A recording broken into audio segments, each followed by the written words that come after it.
The pulse came through the headphones like a ghost's whisper, too slow to be machinery, too steady to be natural. Petty Officer Marcus Chen ripped off his headset and hit the alarm button, his hand shaking so badly he almost missed. 3 seconds later, the destroyer's Combat Information Center went from sleepy morning watch to full battle stations.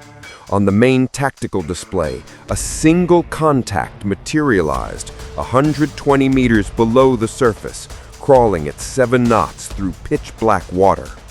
The duty officer's face went white. That contact wasn't on the daily intelligence brief.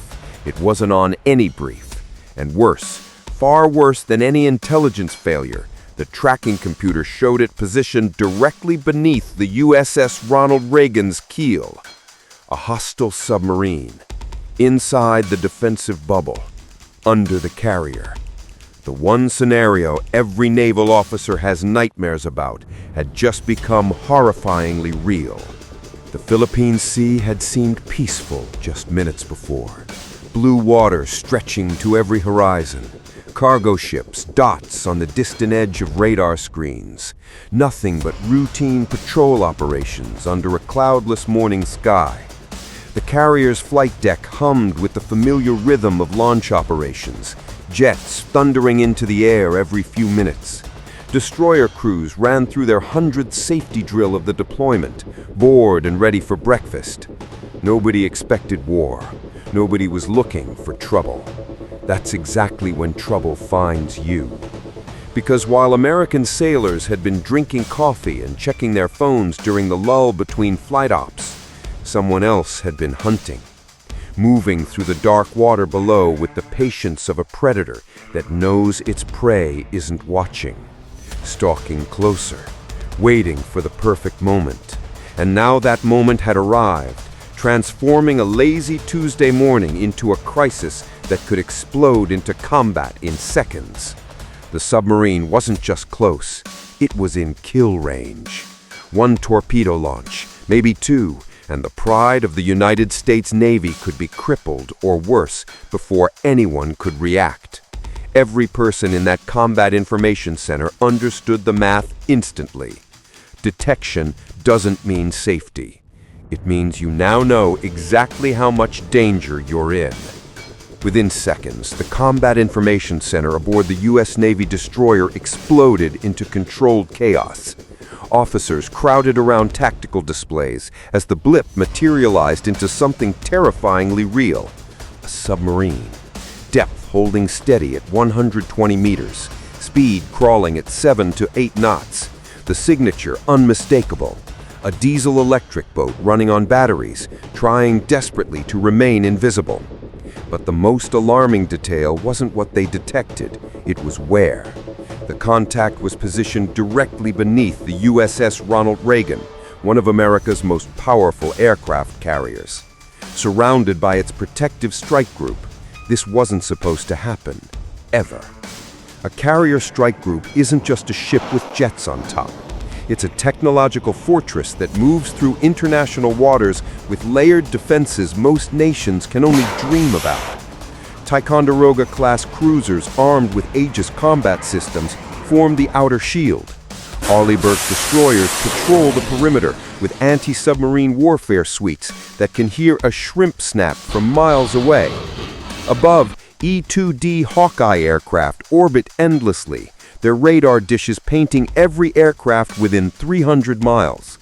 Below the surface, MH-60R helicopters prowl with dipping sonars that reach depths ship sensors cannot touch. Yet somehow, a Chinese Yuan-class submarine had penetrated this entire defensive bubble and positioned itself in the one place you never, ever want an enemy vessel, directly beneath the crown jewel.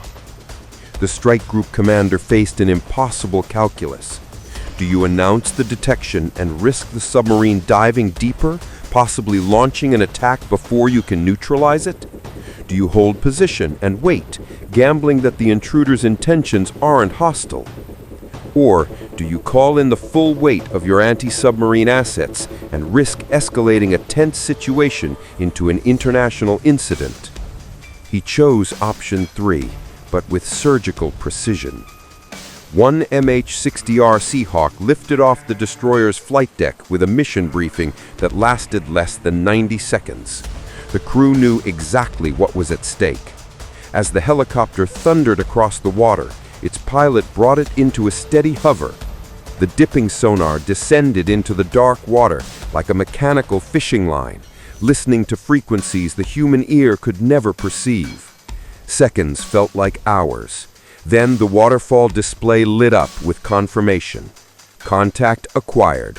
Yuan-class submarine. Range 2,800 meters from the carrier's hull. The Chinese crew below had no idea they'd been caught. Diesel-electric submarines are masterpieces of stealth technology.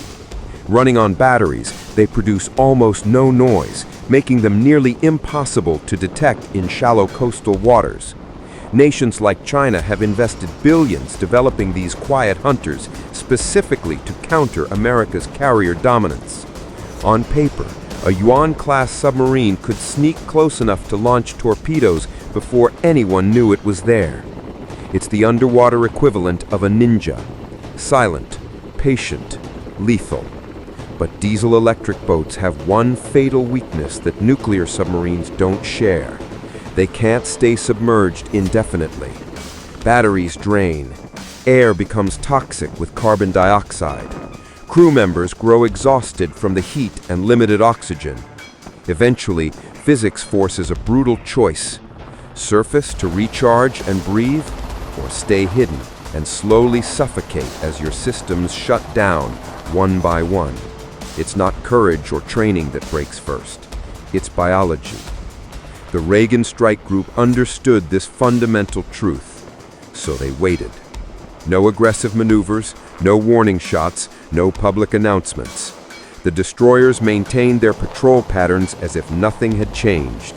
The carrier continued launching and recovering aircraft, its flight deck a symphony of controlled violence as FA-18 Super Hornets catapulted into the sky.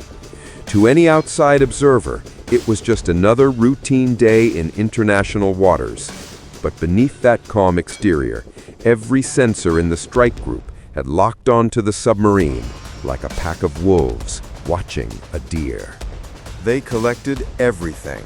The specific acoustic signature of the submarine's propeller blades, unique as a fingerprint. The subtle vibrations from its shaft rotation, the electromagnetic signatures from its electrical systems. Even the way water flowed around its hull created patterns the computers could analyze and store. Hour after hour, the data accumulated.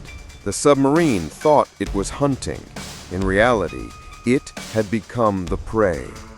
At 0704 hours, the ocean betrayed the Chinese crew. One moment, the surface was empty, reflecting the morning sun in a million dancing sparkles. The next moment, a black conning tower erupted through the waves like a breaching whale, water cascading down its sides in sheets. Sailors on the Reagan's deck stopped mid-task, frozen in disbelief. That wasn't supposed to be there. That wasn't supposed to be possible. The radio call went out immediately, calm and professional despite the adrenaline flooding every American sailor's bloodstream. Unidentified submarine, you are operating in close proximity to a United States carrier strike group.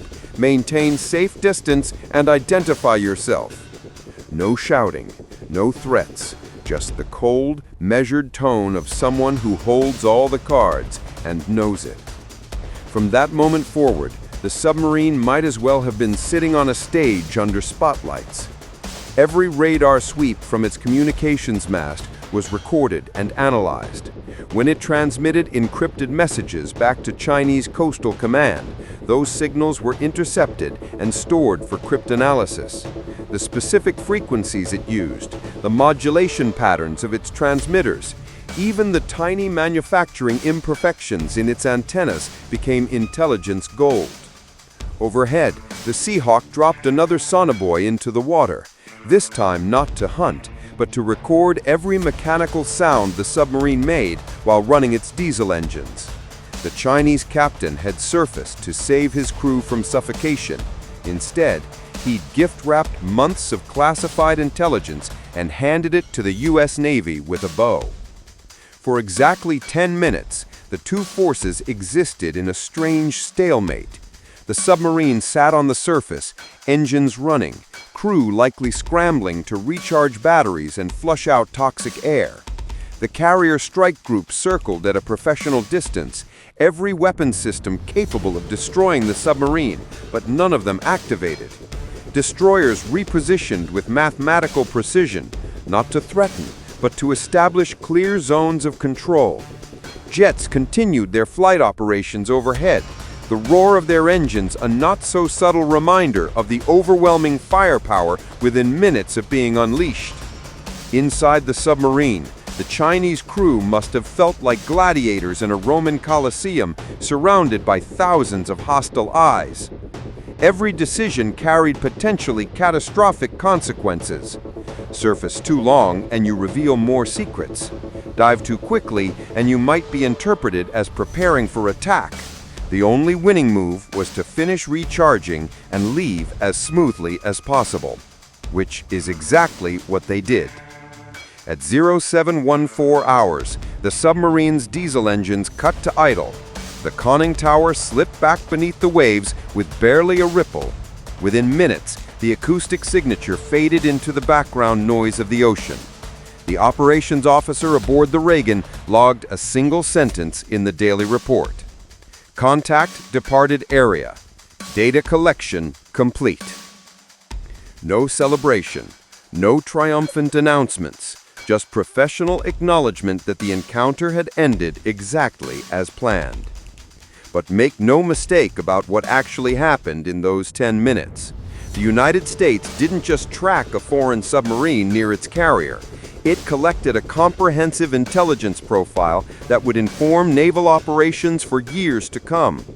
Every future encounter with Yan-class submarines would benefit from the acoustic data gathered that morning. Every defensive system would be updated with the radar and electromagnetic signatures captured. The Chinese Navy had just handed over a blueprint of one of their most advanced stealth weapons, all because basic physics forced them to surface at the worst possible location. This incident revealed something fundamental about modern naval warfare that Hollywood never shows. Real power isn't about who fires first or who has the biggest weapons. Real power is about who maintains composure when tension peaks, who collects intelligence while others panic, who understands that knowledge compounds over time into strategic advantage. The Reagan strike group could have turned that submarine into an artificial reef with a single torpedo. Instead, they turned it into a treasure trove of data worth more than any wreckage. The Chinese submarine thought it was demonstrating strength by penetrating American defenses. In reality, it demonstrated exactly how diesel-electric boats behave when pushed to their operational limits, information the U.S. Navy will exploit in every future confrontation. The Americans didn't chase dominance that morning in the Philippine Sea. They simply revealed they already possessed it, and they did so without firing a single shot. That's what separates a competent Navy from a dominant one. Competence sinks enemy ships. Dominance makes future conflicts unnecessary because the intelligence gap becomes insurmountable. 10 minutes of calm, professional observation yielded strategic advantages that will last decades. And somewhere in a classified database, every detail of that encounter waits, ready to tip the scales when it matters most.